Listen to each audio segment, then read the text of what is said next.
भाइयों को नमस्कार। आज हमारी चर्चा का जो विषय रहेगा, दो चर्चाओं को हम साथ ही लेंगे।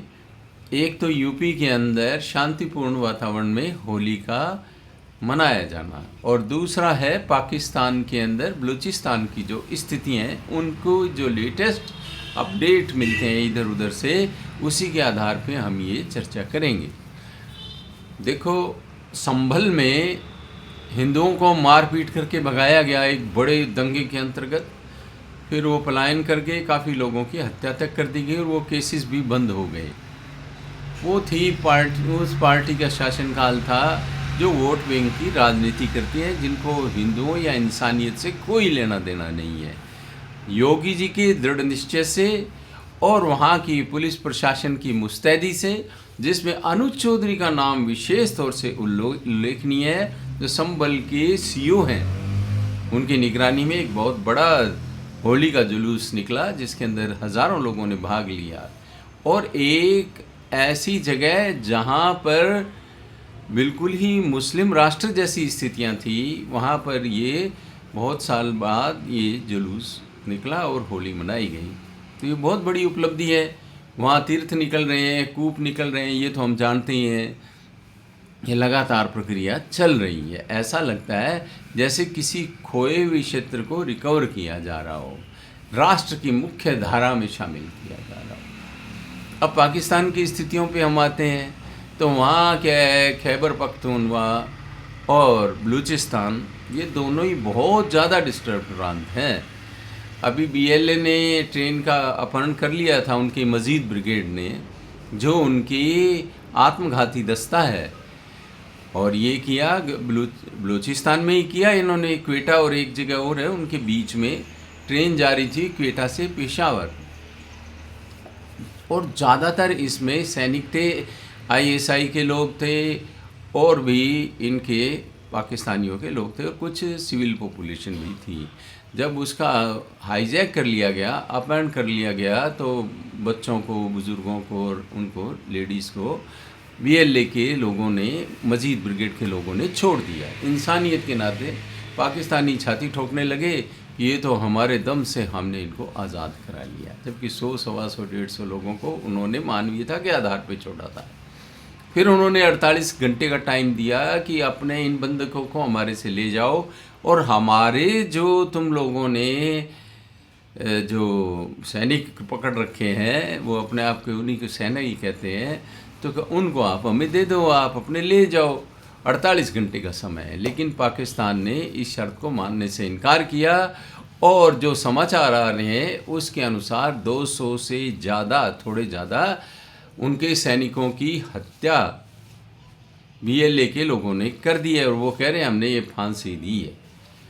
और 100 सैनिक और भी उनके मारे गए हैं पाकिस्तानियों के।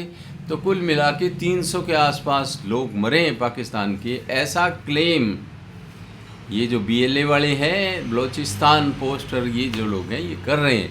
और वहाँ के और भी लोग जैसे कर रहे हैं, ये बता रहे हैं कि भी इतनी वहाँ हत्याएं इनकी हो गई है। तो एक तरह से इन्होंने बलि दी है।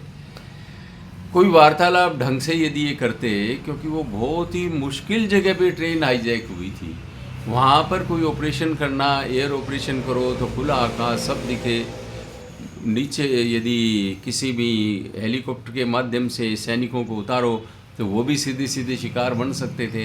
बहुत मुश्किल टेरेन था, ये बात सब लोग कह रहे थे। लेकिन पाकिस्तान ने तो 200 जो है ताबूत वहाँ पहले ही भेज दिए थे कि भाई चलो सैनिक मरेंगे। वो बात तो सैनिकों की ही थी, और फिर चलो दूसरे मरे हुए भी उसमें डालेंगे। अब उसको शहीद कहें, शहादत कहें, उनके कहते हैं कि नए फौजियों ने तो वहाँ जाने से और लड़ने से भी मना कर दिया। तो गैर जिम्मेदाराना रवैया, अपनी आईएसपीआर, उनके जो है और मिलिट्री वाले, और उनका प्रधानमंत्री तक अब शेखियाँ बिगाड़ रहे थे कि ऑपरेशन पूरा हो गया। तो ये बातें कहाँ से आ रही है? ऑपरेशन पूरा हो गया तो वीडियो जारी करने चाहिए थे ऑथोराइज, और बाकायदा डेड बॉडीज़ बतानी चाहिए थी, डेड बॉडीज़ की फ़ोटो भी जारी की जा सकती थी। तो ऐसी ये जो लोगों को गफलत में डालते हैं, और अंतर्राष्ट्रीय स्तर पे अपनी फजीती करवाते हैं। ये पाकिस्तान की जज्बे वाली कौम की आदत है, ढीली पैंट वाले, और ये जो निकाले रखते हैं ना, पेट निकला हुआ होता है, शर्ट भी बाहर जैसे कोई सिविलियन हो, ऐसी तो इनकी ड्रेस है, ऐसे इनके इरादे हैं, ऐसे ही किसी समस्याओं को सॉल्व करते हैं। और इधर बलूचिस्तान के युवाओं को पकड़ रखा है, बहुतों को तो मार ही दिया, हेलीकॉप्टरों से गिरा गिरा करके। लेडीज़ के साथ ही बदतमीज़ियाँ करते हैं, उनसे दुष्कर्म करते हैं, यहाँ की नागरिकों के, बलूचिस्तान के मिनरल्स का शोषण करते हैं, चाइना के साथ मिलकर ग्वादर पोर्ट बनाते हैं और चाइना को सुरक्षा भी नहीं दे पाते। अब देखो इनकी क्या हालत होती है। इनका खुद का सांसद कहता है फजलुर रहमान कि इनके तो ये एक अधिकार क्षेत्र से ही निकल गया बलूचिस्तान, बहुत सा इलाका निकल चुका है, वहाँ मिलिट्री पुलिस की कोई बिल्कुल भी कोई सुनवाई भी नहीं है, वो जाते भी नहीं है वहाँ, डरते हैं वहाँ जाने से। तो भाइयों, पाकिस्तान जो है अपनी मौत मरने को तैयार है। खैबर पख्तूनख्वा वालों ने भी, अभी टीटीपी वालों ने भी बम विस्फोट किए हैं, तो दोनों तरफ से हमले हो रहे हैं। बाकी सिंध है और जो पाकिस्तानी ऑक्यूपाइड कश्मीर है, वो सारे ही नाराज़ हैं इनसे।